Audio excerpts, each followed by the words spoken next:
Assalomualaikum akalar. Qo'g'adan gapiramiz. Tinchmisizlar, charchamaysizlar, sog'lar yaxshimi? Videomiz istaklaricha. Hop. Balasini bugun biroz arka qilishgan, arkani eplasha olmagan. Biroz arkada balasini qilish qiyin. Shunga defektlarini fasodchi ustalar yopadimi yoki-da imkon qadar amallanib o'shatib ketiladimi, tepalarini qaranglar. Buni hech qanaqasiga biz to'g'rilashimiz bizga neviditniy bo'ladi. Nima deysizlar shunga usta akalar? Nima qilib to'g'rilasa bo'ladi? Bolgarkada charxlab ham chiqyapmiz, baribir valnasi bor qiyshiq. Nima qilish kerak deb o'z fikrlaringizni yozib ketinglar.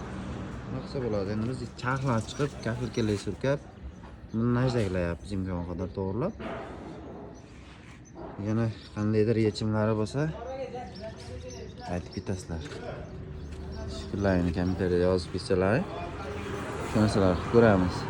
Lekin balasni akalar raso qilib ketgan. Bu balasni akalar, hop, balasni qildilaring, pardozini sementni o'zida bermanglar akalar. Bizni duvoyni azoblayapti. Palasi bo'lib ko'chib ketyapti bu. Qarsillab. Sement bilan samaska pardozini qilmanglar. Balasina bu beton bilan sement kiyim berilgan narsa ushamaydi mana.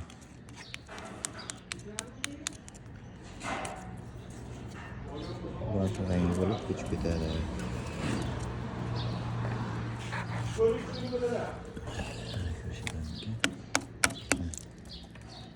Palasi bo'lib ko'chib ketyapti bu.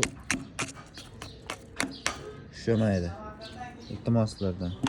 Sement bilan pardozini bermanglar.